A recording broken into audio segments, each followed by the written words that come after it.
What's up everybody, my name is Cody Rattler and today I'm going to be showing you the essentials on how to get started in survival mode on Subnautica. If you're watching this video, then you're probably wondering how to survive the oceans of an alien planet. In today's video, I'm going to show you what items that you should craft in the beginning of your journey, as well as various tips on initial game progression. If you're familiar with my channel, I usually do playthroughs, but I'd like to make this series a mix of my game experience, as well as implementing the educational how-to side of this game. Attention. Hull failure imminent. All personnel abandon ship.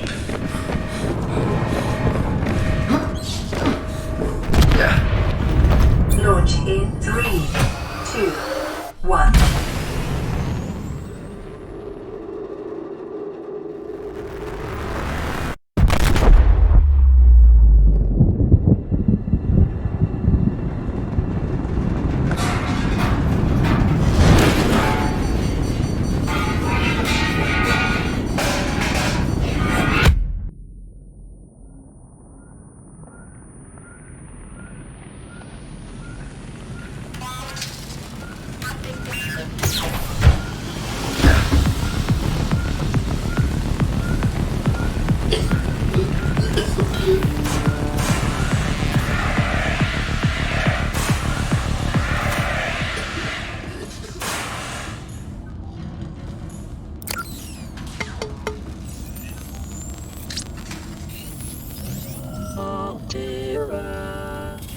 You have suffered minor head trauma.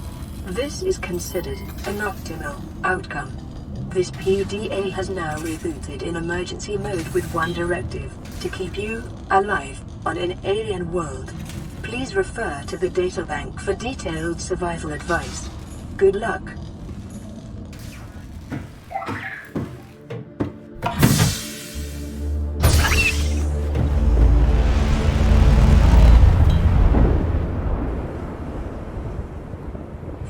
Suffered orbital hull failure.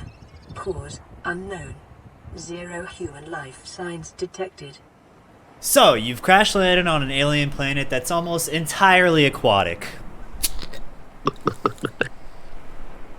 Happens to the best of us. The first thing you're going to need to become familiar with is your stats. If you look at the bottom left, we have a few different icons indicating our character's life status. The first of which is overall health. Second, we've got food. Third, we have water. And then finally, the big green bar is our oxygen levels. Obviously, with health, if that hits 0, we are dead.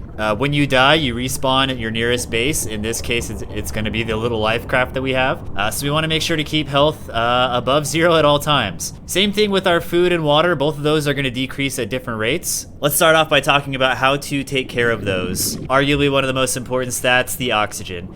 If you notice, I've got my O2 levels at the bottom. That timer is the number of seconds that I have underwater until I'm completely out of oxygen.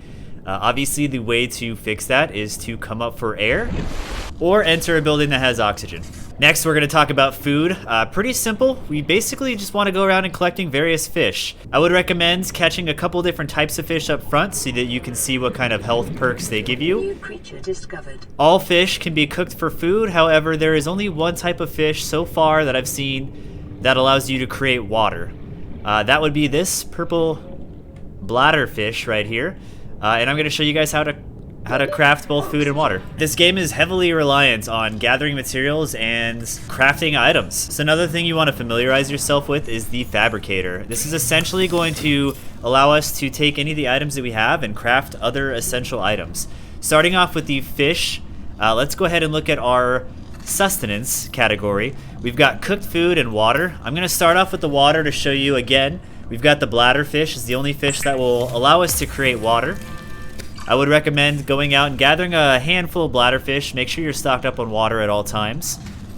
Second is our cooked fish option. Now you can cook any of the fish that you capture, even the bladder fish. Each of them are going to have their own set of perks that they'll grant you as far as how much food and water they're going to give you. And finally, the third option is cured food. So if you do happen to go around collecting salt, you can cook the fish with salt. Ideally, what this is going to do is make it to where the fish does not go bad. The downside is it will dehydrate you a little bit, so you're going to lose some of your H2O level. However, if you cook the fish normally, like such, the fish will eventually go bad if you don't eat it. So in my experience, I typically will eat the fish that I cook right away. However, if you are going on long journeys, it would be wise to stock up on food that does not go bad. Pulling up your item menu, we've got our standard inventory here, as well as what your character is currently wearing. Obviously, in the beginning of the game, I've got nothing. These are my waters. You'll see when I use them, my water level goes up. You basically just want to continue to make sure your stats are not reaching 0. These are my 2 cooked fish. The first one gives me plus 31 food and then 4 H2O. The second is 20 food and 2 H2O. So just comparing these two, I would argue that it is much better to cook the pepper fish. You'll notice by eating both of those, my health has gone up, as well as my water. Also, the game preps me with 2 nutrient blocks and 2 waters, as well as a fire extinguisher. The last thing that I will say about oxygen is that we will continue to increase that stat the more that we have better gear. It is arguably one of the most crucial stats, considering 99% of this game is underwater, so you're going to need to make sure you have as much oxygen to optimize your exploration as possible. As far as your health, the life raft that you start in does have a medical kit fabricator. If you pop into here, every few minutes or so, it will create a new medical kit for you. This is essentially the only way to increase your health. So again, health is an important stat. You really only lose health when you encounter dangerous fish or go into dangerous areas that are either too hot for you or might be radioactive. Okay, now that we've gone over the essentials on your stats and what you want to do to maintain those to survive, let's talk about the first items that you're going to want to craft. There are essential core items in this game that are going to open up so many different possibilities for you. So the first thing I would recommend is coming to your fabricator, going to your personal category as well as your tools, and just browsing through these. You're going to want to create pretty much all of these tools. The very first one we're going to focus on today is the scanner. I would argue that this is the most important item in the game. It is used to scan everything. You want to be able to scan fish, different types of materials, different types of plants. Pretty much everything in the game can be scanned, and it's important to scan as much as you can because that gets documented in your game's journal and ultimately increases the number of blueprints that you can make. Again, focus on your scanner first. Now looking at what we need a battery and titanium. So titanium we can go around and collect, that's essentially just metal. However, the battery, we're gonna go to resources, electronics, and it's gonna say we need 2 acid mushrooms as well as 1 copper ore. Let's go knock that out. First up, our acid mushrooms, they come in plenty. I would go ahead and pick up a handful of these up front. You can store them later, you are going to need a lot of them. It's a little hard to see right now because it is nighttime for me, but you will notice that we have these little limestones. These are one of a few different stones that appear in the game. When you break them apart, it will give you a random item. All powered equipment. Your probability of survival has just increased to unlikely, but plausible. Gotta love the AI. Alright, so I've got a handful of mushrooms and 1 copper ore. I'm crafting a battery. And now I am venturing out to find some titanium.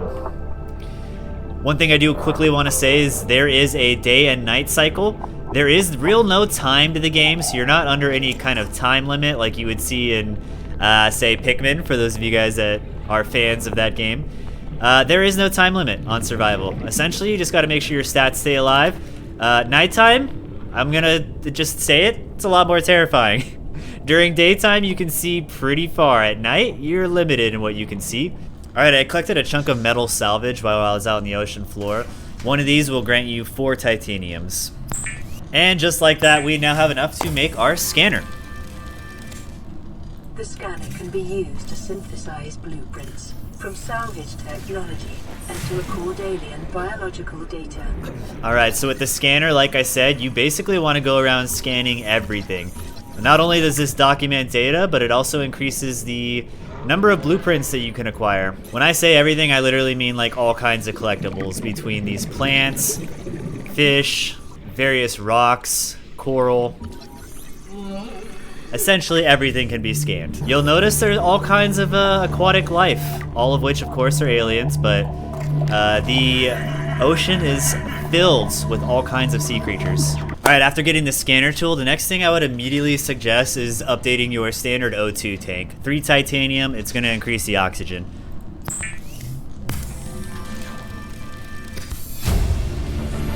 Just like that, we went from 45 seconds to 75 seconds, almost double. After the O2 tank, I would definitely recommend survival knife. We're gonna need a silicone rubber for that. And silicone rubber require creepvine seed clusters, so let's go gather some. Under the water, one thing I do want to just say is that whenever you start a new game, the game is going to be randomly generated, so everything is going to be unique to your own experience. For the most part, things will be similar. But when I do say that, I mean you're not always going to have the exact same game as somebody else. Things are going to be in different areas. Essentially, it's all the same type of things, but the map itself is going to be randomly generated. I've got enough cluster vines for my silicone rubber. I'm going to make 2 of those, and I'm going to make 1 lubricant just to have it. That requires the same material. All right, we've got our silicone rubber and titanium. Let's make a knife. Weapons were removed from standard survival blueprints following the massacre on Abraxas Prime. The knife remains the only exception. I'm just gonna go ahead and say that I'd never heard that before. What the hell was the massacre on whatever planet she just mentioned? Next, let's go ahead and create some fins because we already have the silicone rubber for them. Fins are going to increase our movement speed by approximately 15%, so why not? Next up, we're going to create the repair tool. This is going to be another universal tool that's going to save us in a lot of different situations, but for starters, it's going to help us fix up this damaged life pod. So let's go get one. Currently, the missing item that I need is, I believe it's called sulfur, which most of the time you can find within caves. What the heck is this whole fish? I'm surprised because I didn't see one in my recent playthrough. Alright, sulfur. It's going to be in caves like this, typically... Sulfur deposits in there the we go. local cave systems. Sulfur is an essential component of the repair tool. Yeah, it's an essential component of the repair tool. And I'm having some difficulties finding the sulfur. I wasn't able to find any in that cave, so I'm going to keep looking. But in the meantime, I found some salvage parts, so I'm going to go ahead and scan these.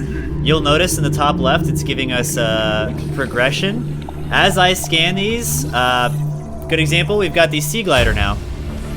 This is essentially one of the last core things that I wanted to show you guys for today, but this item is going to be essential for getting us around very quickly. Okay, this might be a good cave with sulfur. 30 seconds. Oh shit. Maybe not.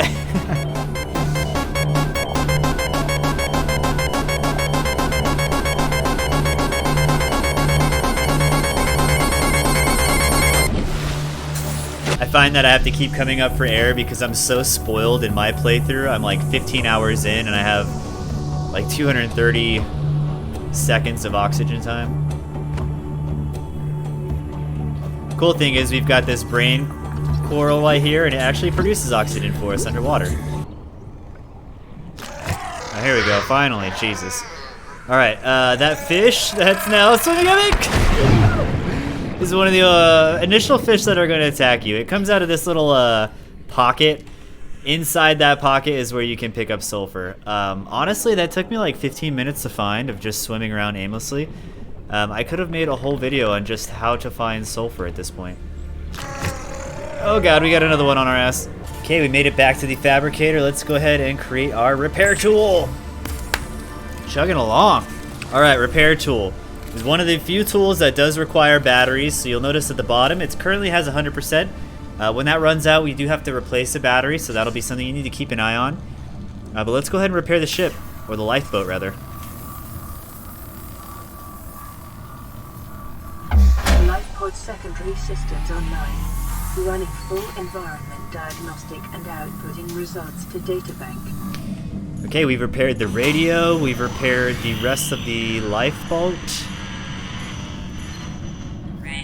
This is Aurora. Distress signal received. Rescue operation will be dispatched to your location in 9 hours. Continue to monitor 99,999 hours. Other life pods. Awesome. I'm not sure I'll put that much time into this game, but let's go. Okay, and the last thing that I'm going to craft and show you guys for today's intro video is going to be the Seaglide. This is a underwater jet ski, essentially, that pulls you through the water at a quicker speed. All right, let's go. We're swimming now, ladies and gents. If you can tell, the Seaglide has a built-in map, so it gives you kind of a view of how the surrounding area looks. You can toggle that to turn it off. You also have a flashlight, so if you click between them, in this instance I have the map on, flashlight off. In this instance, flashlight on, map off. And then again, you can have them both if you care to. But that's that. That wraps up the intro video, get you guys started in this game. You now know how these stats work. Make sure you're staying up on those to keep alive. We've crafted some of the core items to get you started. In the next episode, I'm gonna show you guys some of the more intense items that we're gonna need to build. Starting with some of the vehicles, and eventually we're gonna be expanding to underwater facilities.